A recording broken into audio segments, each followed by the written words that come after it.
Hey there, bosses. Corey from the Bing Boss team here. I'm popping in to let you know about a new way for you to stay up to date in the world as a creative entrepreneur. Brood. Brood is a weekly email curated by the Bing Boss team just for you. We share articles, podcasts, and resources from around the internet on the topics of mindset, money, and productivity to help you show up and do the work in your business. Learn more and sign up for free at bingboss.club/brood. That's bingboss.club/BREWED.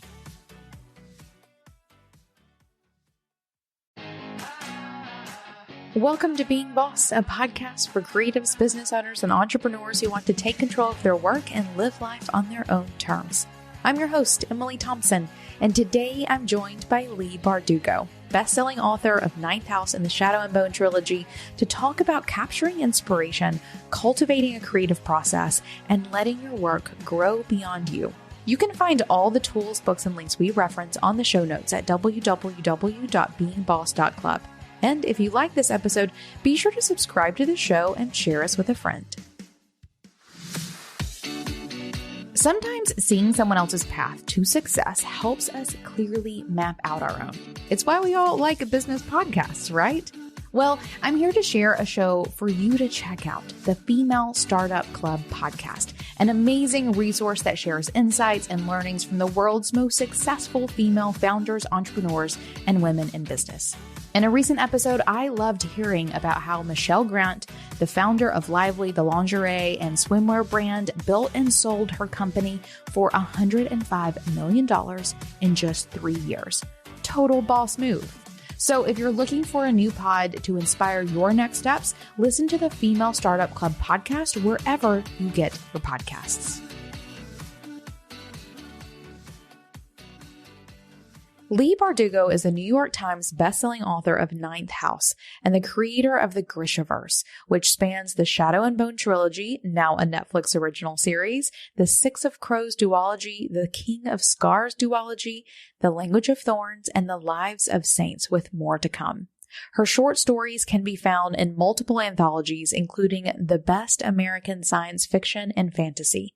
She lives in Los Angeles. Now, a little bit of a disclaimer for this episode. The sound quality at some parts of this interview is not the best because sometimes the internet connection just doesn't care that you're in the middle of a really juicy interview. But the content here is golden. So give us some grace and listen closely to gain some really good nuggets.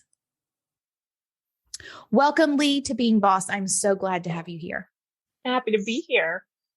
This is going to be such a great conversation. I have been sort of planning for and thinking about this episode for a couple of weeks. And I'm excited to sort of go in maybe a different direction with you. I'll also say I'm a total fan of your work. Thank you. Extremely excited just to be holding this space with you. And as both a reader of your work, but also as a boss, as a creative business person, I'm really excited to dive into how it is that you are able to be such a prolific and at the same time, best-selling author who has work that is enjoyed by so many. I'm excited to dive in with you on your creative process and specifically, obviously, your writing process. But first, I would love as much of an intro as you can give us. I would love for you to share with us your author journey. How did you get to where you are today? I mean, circuitously is what I would say. So when you talk to a lot of authors and young adults, a lot of them publish their books even before they graduated from college or in their 20s. And I am not one of those stories. I wanted to be a writer from the time I was very young, but I had no idea how to write a book. So I would get ideas and I would embark on them with a lot of enthusiasm, and I would get a couple of chapters in, and then I would stop because I had no idea where to go. I didn't know what my process was. I didn't know how a book was built.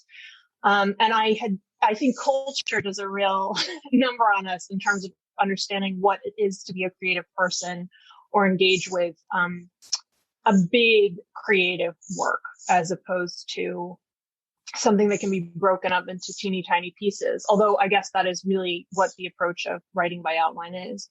I just didn't know what I was doing. And so I had a lot of jobs. I had rent to pay and loans to pay off. And I reached a point in my 30s where I thought, maybe I'm just not meant to do this. I know there are a lot of people who want to be writers, who want to work in creative fields, and maybe I'm somebody who's going to have had a dream and that's all it will be. And then I had a talk with a friend of mine. I was on the phone with her, was having a cry. I remember I was making the bed and she said, you want to be a writer. I was working as a makeup and special effects artist at the time. She said, I know you want to be a writer. Why are you wasting your time doing other things? Why don't you apply to the MFA? And I thought, I don't actually want to go to school. I want to write a book. And the only reason I would go into graduate school is to learn to write a book. So what if I make a promise to myself that I'm going to write a book before my next birthday, which would have been, I guess, my 35th or 36th birthday. I can't remember anymore now. And I got off the phone and I outlined a book for the first time. I outlined 2 screenwriting format, 3-act structure. It was very rough. It had lots of questions and blank spaces in it, but that's what I did. And 6 months later, I had a book. What do you think it was about that phone call, about that one, outside of probably, I would imagine, dozens of conversations that you may have had around this, but what was it about that one that made you think it's time? I have asked myself that a lot. And I think, I was sort of at the lowest of lows. I was in a not good relationship. I think it's fair to say that it was a very scary relationship. My self-esteem had just been beaten into nothing. And I was in a job I wasn't very good at. Like I was a makeup and effects artist, but I wasn't very good at my job, and it was exhausting and not particularly gratifying. And I think I had sort of hit this moment where I was like, okay, the tombstone's going to read had potential. Like I felt just very bleak about everything. I was in a deep, deep depression. And I think the thing that helped turn the key for me was I told myself I wasn't going to write a good book. I was going to write a bad book. It just had to be done. It didn't have to be original. It didn't have to be smart. It didn't have to be anything except finished. It needed a beginning, a middle, and an end. And once I had written a shitty book, then I would know I could write a book and I could write a good book. And that freed me from so much of these sort of visions of what I was supposed to be writing and who I was supposed to be and what kind of story I was supposed to be writing. And instead, I got to just write with pleasure and abandon. And when that voice in my head would speak up and say, this is garbage, everything you're doing is crap, instead of saying, no, it's not, it's great, it's brilliant, I'd say, yeah, it's terrible. Good thing no one's ever going to see this. And I sort of played a trick on myself. And I think that was what allowed me to get through that kind of vital first draft. And at the end of that draft, I thought, you know what, this isn't actually bad. There's some stuff in here I really like. And how about I go back and I revise this and make this into something better? And that was Shadow and Bone. Nice. Oh, I feel like I almost have to sit with that one for just like half a second. Because one of the things that I know holds so many creatives back is exactly what you like mind tricked your way around, right? This idea of someone's going to judge me. What are they going to think? Is anyone going to buy it? Whatever it may be, it keeps them from actually just enjoying the process of creating, which really is why most of us are here. So I love hearing that I guess this was the moment when you knew that that was what you had to do to make it happen, and that it actually resulted in being something that everyone wanted to read and loved. I mean, I wouldn't say everyone. And I think that's actually an important thing to say, which is that part of the deal you can make with yourself as an artist is, no, everyone isn't going to like this. Some people are going to hate it. Some people are going to give you terrible reviews and yell about it at you on Twitter. And that is okay. That is a big part of being an artist or creating anything that goes out into the world for public judgment.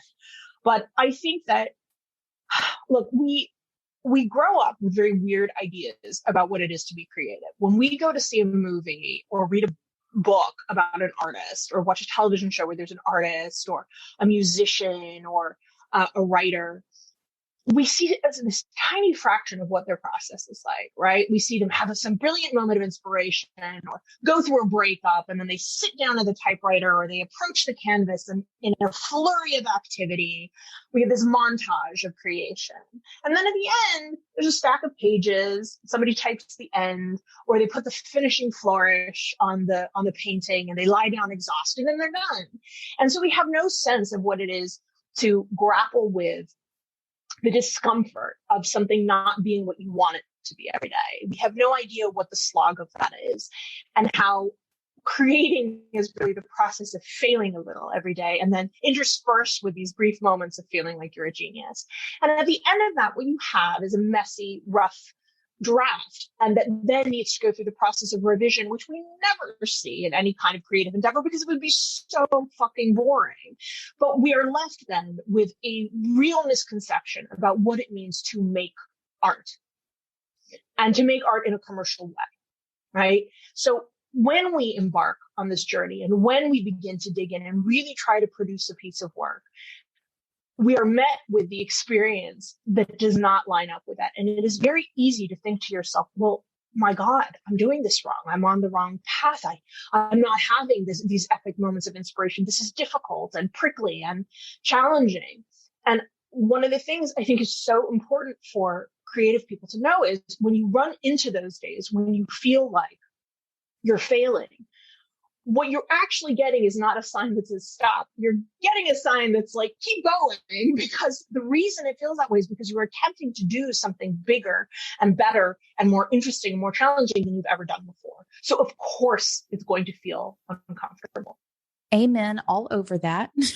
All over. Okay. So you have done the mind tricks that you used to do, right? To get yourself into this first draft. Did you write it by that next birthday? I think I was a few months late, but I did get there. I don't think I made my 35th birthday, but I think it was a few months after that I was done with that first draft. Wonderful. And then what happened? So you get this first draft of this book that you have sworn to yourself that you will complete, and you're compelled to do something with it. What does that look like? Well, the first step of that was showing it to, first I was revising it, right? So I write what is called a zero draft, or what I call a zero draft, which is the draft no one will ever see. And it's barely a draft. It's more like a very elaborate outline with a lot of missing pieces. Then I go in and I fill out what I know. So that then becomes a workable first draft. And then that gets revised into a draft that I feel comfortable showing to someone. And I sent it to two of my friends. Neither are novelists, but one had been through an MFA program and who was working as a journalist and screenwriter. The other is now an academic and a screenwriter. And it's Los Angeles. Everybody's a screenwriter. And I trusted both of them, which I think is incredibly vital. You need people who you trust to give you honest and useful feedback, but who also aren't going to bring their ego to the process. And so I sent it to my friends, Michelle and Josh. And while they were reading the manuscript, I started researching agents and trying to figure out who I could approach and how you even do that. How do you write a pitch letter? How do you, and a little bio and how all that's going to work. I took a seminar on writing query letters and first pages. And I also discovered that absolutely no one wanted what I had written.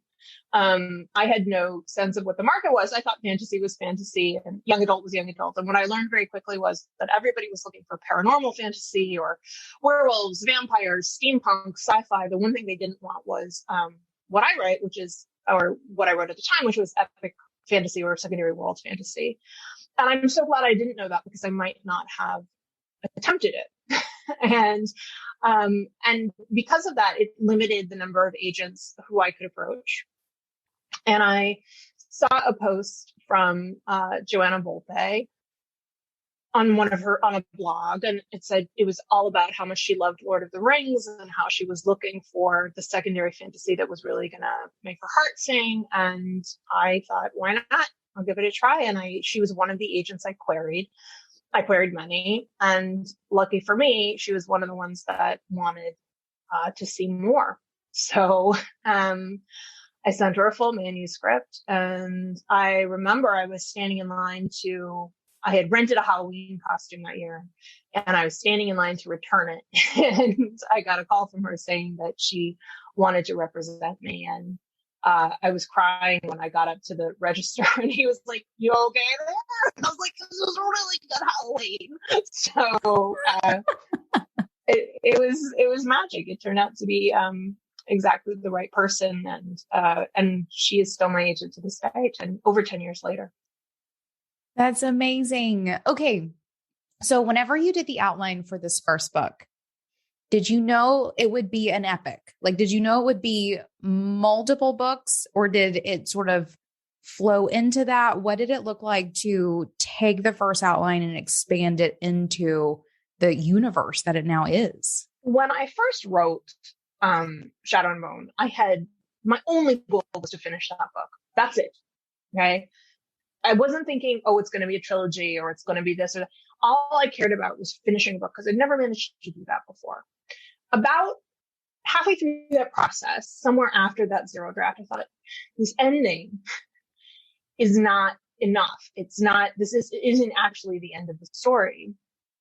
And so I started taking notes for what could be a second and third book in the trilogy. But I didn't know if I would sell that first one. So it was sort of if I get the chance, if this goes anywhere type of situation. So no, I didn't. I remember reading an interview with Brandon Sanderson or something, and he's basically had all 36 books of the Cosmere mapped out since he was 17. And I'm just not that person. My brain still to this day does not think of the story in that way. And if you read the books in the Grishaverse, they happen in very constrained amounts of time. They're not, let us spend, 20 years or 30 years with these characters. It's more, let's spend a few months, or let's spend a couple of years, and then the story develops from there. So no, I was not thinking of the grand plan for the Grishaverse at the time. There was no Grishaverse. There was just one book and one girl's story, Alina's story. And that was the thing that I was sort of holding on to. When it comes to growing your business, integrating the right tools at the right time to help you get the job done can be tricky. But the HubSpot CRM platform is a tool that can take the headache out of scaling your business, and it will continue to grow with you. But don't just take it from me. I understand the value of bosses sharing what's worked for them along their entrepreneurial journey. That's why today I'm bringing you the experience of a real boss using HubSpot to take her business to the next level. My name is Kim Dow, and I'm the owner and publisher of SaaS Magazine, a Being Boss podcast fan, and a HubSpot CRM customer. So for our business, running a magazine, we have 3 very different lists. Each of those audiences have very different interests and different goals. HubSpot allows us to create segmented and targeted lists to ensure that we're communicating and marketing to each audience group very effectively. And using HubSpot has played a huge role in helping to increase our open and click rates and to ensure that our readers stay subscribed to our e-newsletters. We love all of the features of HubSpot, and we've really been using it this past year to help grow our business. Throughout the holidays and into 2022, we'll be using HubSpot to set up more automation, such as chat flows and more list building tools. This will allow us to become more productive and more efficient in our time and our workflow. This is Kim Dow from SaaS Magazine, and my HubSpot CRM platform helps my business stay connected. Learn more about how it can do the same for yours at HubSpot.com. That is such a super fascinating process to me. I definitely assumed you were planning the whole Grishaverse as you were writing. So high five for pulling some really good, I guess, plot weaving throughout these books. I appreciate you sharing all of that with us. I think it's so fascinating to hear stories where creatives such as yourself, we all begin in these, either one, a very windy path where you just land wherever it is that you're supposed to land, or we have these moments of reckoning where we have walked down a path where we, finally realize that this really, really, really, really isn't it. And we course correct, usually quite dramatically. And that you were able to do that. And by doing so, opened yourself up to creating so many things along the way. So I appreciate you sharing that for sure. And I want to dive into, though, creative process, because you've shared a little bit of like what it looked like to create these works from a very like bird's eye view. But I would love the opportunity to dive in with you on what exactly it looks like for you to create in the way that you create. So I think the most natural place to start is probably inspiration. Like where it is that you gather inspiration. So where do you gather it? And how do you capture inspiration to use later? Okay, so there are sort of two different kinds of ideas. There are ideas that arrive like lightning bolts, and there are ideas that need to, I'm going to mix up all my metaphors now, but need to sort of sit in the crock pot for a while. So we'll call them like the slow storm brewing. So in terms of inspiration, that can really come from anywhere. It can come from podcasts. I listen to a lot of podcasts. I love listening to historical podcasts, podcasts about language, podcasts about food. And, you know, I will pick up little ideas from there. And I always just record them on my phone when I'm having the idea or if something strikes me. And then periodically I will go into my audio files and I will transcribe those ideas. And, you know, many of them are direct, but some of them are just the barest stub of an idea. And others are real, you know, concepts that can be turned into books or story, or short stories. So I gather all of those, and I have a lot of faith in the subconscious to transform ideas and connect ideas that we can't kind of massage or sculpt or prune into something just by going at them head on. So I'm going to give you an example. So for instance, I recently sold a graphic novel. The idea for that came because we were approached by a studio that had the rights to a particular story. And I thought, boy, I don't want to write that, but I just got this sudden lightning bolt idea that came out of nowhere and that was really just brought on by this conversation and thinking about a property I'd never thought of before. That was a sort of instant concept and sort of an instant story that I could see playing out beginning, middle, and end in my head. Even though that was a sort of full-born idea, then I had to sit down, and what I always do, no matter where the idea comes from, and then, okay, I'm going to backtrack for a second. Second type of idea, I recently pitched a new novel. That novel has probably 3 different ideas that I had been playing with and dabbling in for years, but that I didn't know, but I couldn't see the story attached to them. And then they, instead of being one of those ideas that then became developed, it really was an amalgamation of those ideas that came together. And I thought, oh, of course, this is the place that I was headed. Now, with both of these ideas, even though one was slow burn and the other was instant fire, I then sit down and I try to express that idea in a single sentence or two. And people who are involved in screenwriting or writing will recognize this idea as the log line. This is your elevator pitch. My theory is that if you can't tell that story in a couple of sentences, that's your first proof of concept. If you can't, then you don't actually know what you're dealing with. And it doesn't matter how much you bash your head against the wall. It needs to sit for a little bit longer. Oh, that's right in line, I find, with how a lot of creatives work. But it's funny to me. It's interesting, not funny. It's interesting to me that you use sort of both of these sort of long-term, crockpot ideas. And then you're also getting these short burst inspirational moments, because I often find that creatives will work in one way or the other. And so I love that you're bringing them both together and allowing them to play. And I'm even wondering, as I'm saying this out loud, is this capturing of inspiration something that you were doing before you started writing? Or is it something that you either developed naturally or you knew you had to develop once you really got into your writing practice? It's something I've been doing since I was a kid. And I think that anybody who's creative recognizes this. We walk around with little journals, we, talk into our phones, whatever the tech is of the time.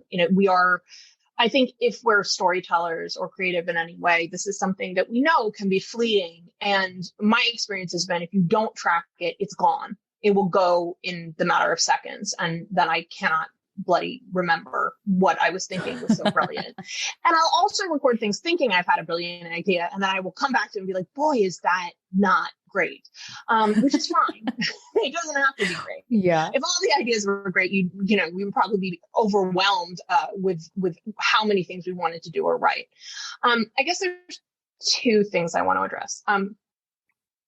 One is I can actually give concrete examples. It's hard to talk about future projects because I'm not allowed to talk about them yet, but I can look back on past projects and I can point directly to the way this is kind of inspiration works. One is, I was listening to a podcast called Stuff You Missed in History, and they were talking about, I can't remember the name of this guy, but he was a historical figure who essentially had a condition where he could not get full. He would eat and eat and eat and eat, and he could not get full. And it was a fairly grotesque and disturbing story. And because he was just an incredibly tragic character who was sometimes the punchline of jokes and so forth, but he had this condition and that had then passed into folklore. And I thought that is really painful and poignant. And what I ended up writing was a story within a story in a book of dark fairy tales I did called The Language of Thorns. And it's one of the stories that this girl tells in sort of Scheherazade fashion to this beast that has told her he only wants to hear true stories. And she essentially tells this tale of this boy who has this emptiness inside him that he can't fill. And it becomes a metaphor for depression as opposed to, what the original story is about. So that is an example of a very specific moment of inspiration. A different way that operates is when I got the idea for Six of Crows, I can point to the moment where all of these ideas came together. I was driving down the street and I saw a billboard for the movie Monuments Men with George Clooney and Matt Damon. And I thought, boy, I have no interest in seeing that, but I really want to rewatch Ocean's 11, which I think is a near perfect film. And I thought, oh my God, I want to write a magical heist. Now, what was interesting about this was, okay, that's a bare bones idea, but then I had all of these characters, this character named Dirty Hands, who I thought about writing a short story for, these characters, this Druzkala, who's a witch hunter, and the Grisha that he would then have to team up with, who I thought, oh, I'll write a short story for them at some point. But no. I'm going to bring all of these characters who had been cooking in the back of my head together, and I'm going to force them to go on this mission together and try to pull off this impossible heist. So that, inspiration is not something that is easily put a finger on. But those are two examples of kind of the way that can work. And the only thing I would say to writers or creative people out there is that there's danger in the romance of the big idea. Do you know what I'm talking about there? Absolutely. Some big magic, moments. But there's danger in that, right? Because great, you've had this idea. Fantastic. So what? The process of writing a book is not one of falling in love. It's one of staying in love. It is, you fall in love with the original idea, but then that idea is not going to be enough to sustain you. You are going to need daily inspiration to keep the momentum of that story going. And the best stories ask you questions, and they continue to ask you questions. And those questions should be exciting for you to answer. And there will be a lot of problem solving that goes into the creation of a novel. So the idea that somehow this one idea is going to be this idea that is so sexy and brilliant and incredible that it's going to sustain you through the novel, I think is a huge myth. Yeah, I find the same to be true too for, if your work of creation is your business, all of those things that you just said apply 100%, right? It's not just this big idea. There is this daily need, and not even big idea, but that moment of of romance with whatever it is that you're doing. It's not just one, it has to be a little bit every day for you to get there. I love all of that. I have sort of two follow-up questions around inspiration. One quick and easy, I think. What's your favorite podcast right now? Oh my God. Okay. I love Criminal, which is, it's true crime, but it's not like like serial killers or what all. It's a really interesting take on different stories. And it's hosted by a woman named Phoebe Judge, who's just amazing. I also absolutely love Gastropod, which is a podcast about nice. So that is a favorite of mine as well. Perfect. Okay. And then my next one is really back to inspiration. And I'm wondering if you have a process for revisiting your inspiration. Are you sitting down every couple of weeks and going back through all of your voice notes? Are you just sitting down whenever it's time to create something? What does it look like to actually revisit what it is that you've captured? So I will candidly say that I don't have a lot of cause to go back to idea inspiration unless I am approaching a short story or a short story opportunity, or if I'm really stuck, then I will go back into my voice notes. I also, when I'm working on a project, a book, I will end up getting ideas for how to solve problems or particular scenes or bits of dialogue. Those I absolutely will go back into and access. I'm currently working on the sequel to Ninth House, which is very research heavy. And so I, of course, went back into not only my research notes, but ideas I've had over the past year while I was working on my other Grishaverse book, Rule of Wolves. When I was working on that, as opposed to working on the sequel, I would still get ideas or find stuff, through websites, all of my Google alerts, weird archaeology things, occult stuff. And so I'll go in and dig into those to see if there's anything that I really want to bring into the book. Whether you're hiring your first or 50th employee, there's no reason to be doing it like a dinosaur. Streamline your systems and make hiring something that feels like moving forward, not a total slog. Gusto makes payroll easy, and it offers flexible benefits, simple onboarding, and so much more. It's fast and effective, giving you the chance to get back to being the boss you're here to be. Sign up and get 3 months free once you run your first payroll when you go to gusto.com/beingboss. That's gusto.com/beingboss. Then let's move beyond inspiration and into the actual act of writing. I would love to hear from you what that process for you looks like. Do you have any routines or rituals that you use to, sort of sit down and get yourself in the headspace? And for those of us who are a little deeper into the nerdydom, what tools are you actually using to write and put together your works? Okay. So, I don't have a lot of rituals. I try to keep myself as flexible as possible because you never know, when you're writing to deadline, you are not really allowed to kind of be precious about the process. But when I embark on any new project, I have to have a new notebook that is dedicated to that project. I also, always need to have headphones so that I can be listening to music. My go-to is Ludovico Einaudi. He's my favorite composer. And I usually find I have a track or two of his that become associated for me with a given book. So for instance, there's a piece called Walk that I listened to just again and again on loop when I was writing Ninth House. There's a piece called Time Lapse that was my Six of Crows piece. So I need music and I need my laptop and I need my notebook. And then I use both Scrivener and Microsoft Word. So when I initially sit down with an idea, I will write in Word in a Word document, and I will come up with what is commonly known as a beat sheet. And that is basically, for me, it's 12 beats. Some people write to 15, but it's 12 moments in the story, and that's a single page. only when I'm done with that will I start to move over to Scrivener. And I find Scrivener indispensable, particularly because my books have gotten a little weirder and more complex as I've written. So Shadow and Bone, the trilogy, is written in first person POV. It's quite linear. Six of Crows has 5 main POVs in the first book and 6 main POVs in the second book, and has heists and flashbacks and all kinds of things. So I really don't think I could have written that without Scrivener, or I don't know what. I probably would have had, some kind of beautiful setup with red string and index cards, but that's what I use. And I use coding to assign in the outline mode of Scrivener.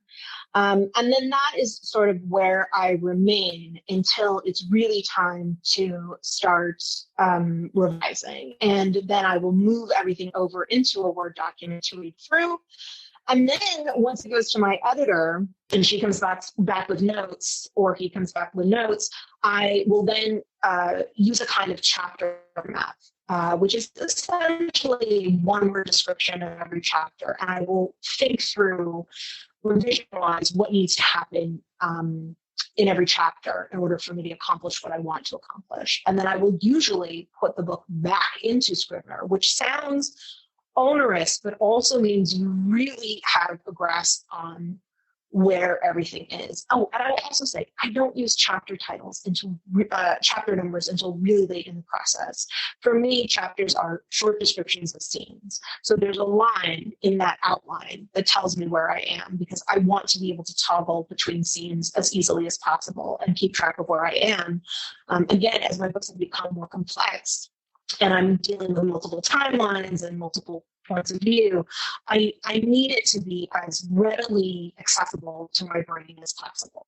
So that is how I work. And then again, it will all get dumped into a Word document before it goes to my editor again. Whoa. It's really not. No, that's amazing though. I mean, it goes to show that sort of, everyone has their own process and not everything is super linear and tied up and like all these things. You use the tools that work for you and the phases of the projects where you are. And, you do the work, right? You do the work that you need to produce the thing in the way that you need to produce it. And I appreciate you sharing that with us, because I think it illustrates that point really beautifully, that you use what you have access to, and you do it in the way that you just need to do it. Yeah. And I love it. I think every book and every project requires something a little bit different. And it can be easy to let your process ratify so that you think, this is the way I do things. It's the way I've always done things. And that is very comforting, right?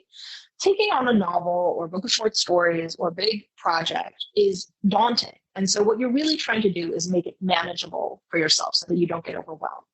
And I find this process helps me to not get overwhelmed. But my process with almost every Grishaverse book has been to just charge through that first draft. I don't look back. I don't reread. I get this messy monster onto the page, and then I go back and let myself engage the critical brain as opposed to the drafting brain, and start to think about more analytically about what the story is going to be.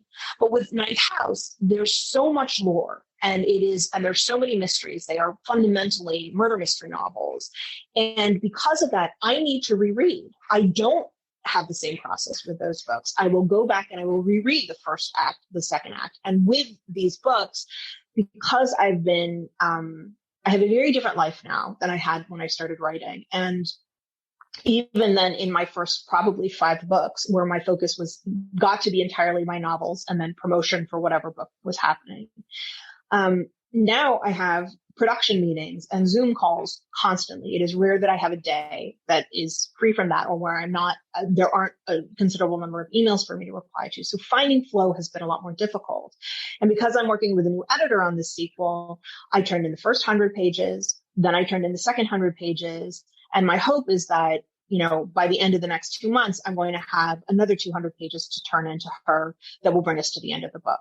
But that is a very different process than any other novel that I've written. How are you feeling about this adjusted process, right? You just sort of mentioned the fact that you don't have the time to dedicate to writing because your obligations and responsibilities have grown so much as your work has become, more sort of popular and mainstream and grown legs and gone to do other things. How are you reckoning with this shifting of time frame? And what the question I want to ask is, how do you feel about, or do you still feel like you are doing work that you enjoy? Oh man, that is a mixed bag. I mean, the short answer is I don't like it. I don't like it. I don't have a kind of brain that multitasks, well. I like my greatest joy is to be deep into a book and to find flow with it and to sort of leave the sense of struggle behind and really be engaging with it. And that is incredibly hard to do when you are constantly being asked to engage different parts of your brain. One of the pieces of advice I give to new writers is always get offline. And that's not just because social media is a distraction or it's bad for your mental health. It's because social media almost consistently asks you to engage a critical part of your brain, the editorial brain, as opposed to the free, open drafting brain. The free, open drafting brain. And it is very hard to be creative when those critical parts of your brain are being engaged. So I don't love it. I don't like it. I find it tiresome. I hate Zoom calls. I hate meetings. One of the great joys of my life is having a career where I don't have to talk to people all the time because I don't really like people. I am an introvert bordering on a misanthrope. And I love to be in isolation. I love to just be with my work. That is sort of heaven for me. That said, I got very lucky because a lot of the people who are involved in the adaptation of my work, both with Ninth House and with Shadow and Bone, are people I genuinely like. And so a lot of those people are people that I enjoy talking with, who I can find inspiration in, and who also I'm comfortable handing the process off to at certain points. And so now with Shadow and Bone, we've finished casting for the second season. We've gone through some of the basic stuff with costumes, production, locations, the nitty gritty of props and weapons. And so while I'll keep one eye on that, I'm definitely stepping back from it because it really doesn't belong to me anymore. It belongs to the writers, the crew, and the cast. With Ninth House, we're in a different stage of development. And I will say that for me, working on that has actually been a big inspiration for the second book because it's helped me to stay engaged with that world and excited about that world when there are so many distractions. Yeah, I feel like thank you for that openness because as you were explaining that process, and I know creatives, right? We like to be in our holes. We like to be creating our work. And that's one of the things that comes with, I don't want to say popularity because that's not what I mean, but just whenever what you do gains such legs that it is able to do so much, responsibilities and our involvement in those things changes. And I know a lot of creatives really struggle with that sort of next step of your work doing what you want it to do.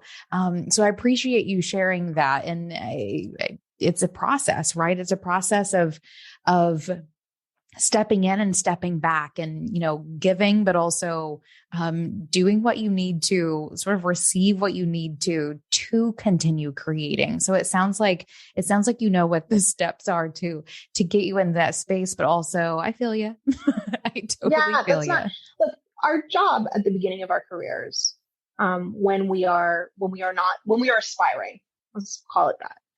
Our culture does not care about aspiring artists. It doesn't care what your aspirations are or what your interests are. And we see that in the way that we talk about artists, right? When you meet somebody at a party and they say, "Oh, I'm a writer," you don't say, "Oh, what kind of stories do you like? What did you grow up reading?" What you say is, "Oh, have you published anything that I would have read?" When you meet an actor, you don't say, "Oh, what's your dream role?" You say, "Oh, have you been anything that I would have seen?" Okay. We reward success. We don't have an interest in aspiring artists, which is a shame because that's when artists need our support the most. But your job at that beginning stage of your career is to nurture your art and to nurture the creativity that you have and the inspiration that you have and protect it, and to make art when nobody gives a damn about you and nobody gives a damn about your work. And you need to nurture that, because that same muscle is what is going to allow you to continue working when shit gets really loud. And you are once again going to be asked to shut out other voices and other critique and continue to create. So there's a through line there between the beginning of art and then the commercialization of art. Right. There is this, you have to learn that skill in the beginning because it's something like it's a practice, right? We talk about our creative practice or creative process. The process is we have to practice our process, right? And make it work for ourselves. That's beautiful. I appreciate you sharing that insight. Then I think the next sort of natural question is, what does it feel like for you to release work into the world, especially knowing now what sort of responsibilities can come with creating additional work? A lot of times creatives in our crowd, and I think maybe even in general, you create something and there's this one, fear of letting it into the world, or two, this needing to like hold on to it once it's supposed to have gone beyond you. I'm wondering what your process for this is like, especially handing your work off to whole production teams to more or less go do with it what they will. What is that like for you? And what is your process for letting things go if you need one? I mean, all I can offer is trust your partners, right? Like any active adaptation, unless you are at the very top, right? Unless you are a Stephen King or a J.K. Rowling, you're not going to get a lot of influence on adaptation or in these partnerships. And so you choose your partners with as much care as you can, and then you roll the dice. And I quite frankly got lucky. I got a good vibe off of Eric Heiser when I met him. He's the showrunner for Shadow and Bone. And I felt like I could trust him, and I had to go with my gut. And as it turned out, my gut was basically right. I'm not going to say we haven't bumped heads. Of course we have. And we've had some very heated conversations, but that is the nature of adaptation. And what you want is somebody who respects you enough to have that conversation, as opposed to just saying, I'm shutting the door. I'm locking you out of this, which can absolutely happen. And I've seen it happen with some of my friends, and it is horrific. It's as if you have built a house and furnished it and filled it with everything you love, and then somebody locks the door and leaves you standing on the porch and your hands are on the glass, right? So that the risk is incredibly high. And there are some writers who simply will not option their work because they're not interested in that. And I respect that. For me, the risk is worth it because your work then comes to the attention of so many people who never would have heard of it. And the fact is that the reach of television and film is just so much wider than anything that usually goes along with the publicity for books or the marketing of books. So, when it came to Ninth House, I trusted my gut as well. And so far that has been very comfortable and has been borne out in our interactions. But you just don't know what you're getting into. So you choose your partners wisely, and then you trust them, and you hope that you will be friends at the end of the process and still respect each other at the end of the process. But it is harrowing. And I shed many tears too, in moments of frustration and, feeling unheard or frustrated in this process. And it would be silly to pretend that you can get through this without that. You just can't. It's too close. And with the Grishaverse, this is the bulk of my life, right? This is the huge amount of my life's work has been within this particular universe. So it has been frightening to me to put that into somebody else's hands. Yeah. Oh, that's powerful stuff. And again, it's something that I know so many creatives deal with, but I love that. I love what you're saying about trusting the process, right? We kind of preach that around here anyway, but also you just have to trust the process and learn along the way. Trust your partners. If you don't trust them, don't do it. say no, walk away from it. And it's terrifying to walk away from. When we were out with Six of Crows, we got a ton of offers and interest in it. And I don't say that to, butter my own parsnips, but we had a property that was easy to pitch and easy to adapt, unlike Shadow and Bone, right? Shadow and Bone is a little more complicated, doesn't have an easy elevator pitch. Six of Crows is easy, right? It's a high street magic. It's Ocean's 11 meets Game of Thrones. Easy peasy. And so we had a lot of meetings with a lot of people, and I would come out of these meetings and I would say to my producing partner, Pooya, I would say, this doesn't feel right. I said, if it doesn't feel right, we're not doing it. This is we believe in this story too much to just hand it over to somebody.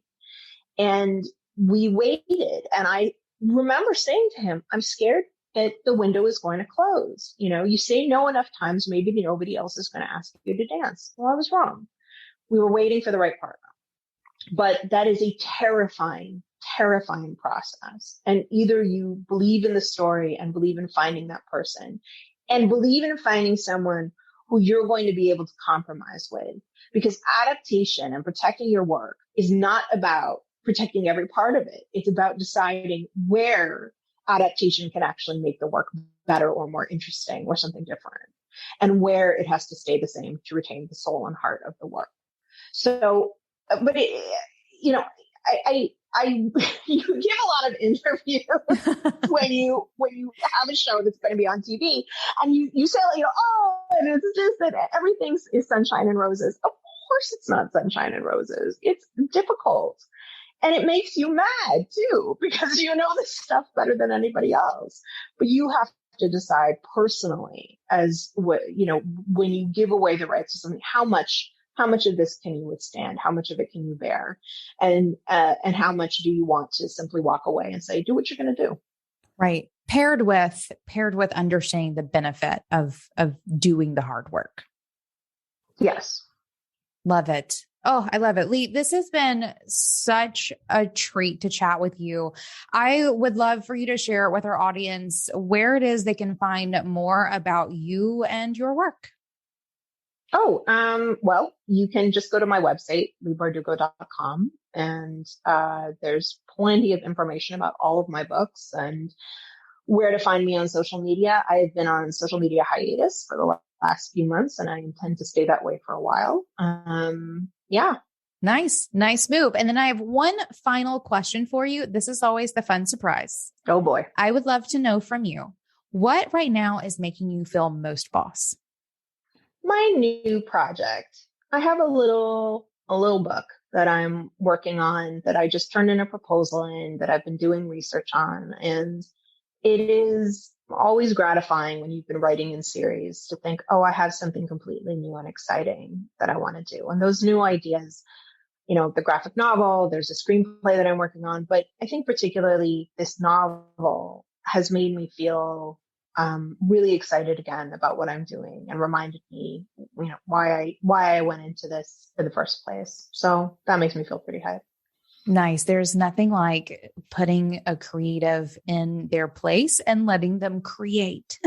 Yeah. And it's funny because I'm like, oh, the romance of the big idea. But the truth is, you do fall in love. You do fall in love with an idea. And it is, especially in those early stages, it really is moonlight and martinis. And it is just the best feeling. So hold on to that. Cultivate that. Perfect. Oh, I love it. Thank you so much, Leigh, for coming to hang out with me. This has been an absolute treat. Oh, my pleasure. Thank you for the great questions, and good luck to everybody out there, all of your listeners who are working and trying to make art in a world that often doesn't care about art. I wish you all the best. Listen, boss, whether you're hiring your first or your 50th employee, I know that running payroll, calculating taxes, deductions, compliance is not easy. That is, of course, unless you have Gusto. Gusto is a simple online payroll and benefits platform for small businesses like you and like me, because I use it too. Gusto automatically files your payroll taxes and directly deposits your team's pay. Plus, you can easily offer all kinds of benefits, including 401ks, health insurance, workers' comp, and more. It's the kind of tool that not only makes you a good boss, but a good boss, if you get what I'm saying. Sign up now and get 3 months free after you run your first payroll when you go to gusto.com/beingboss. That's gusto.com/beingboss. Now, until next time, do the work, be boss. Yeah.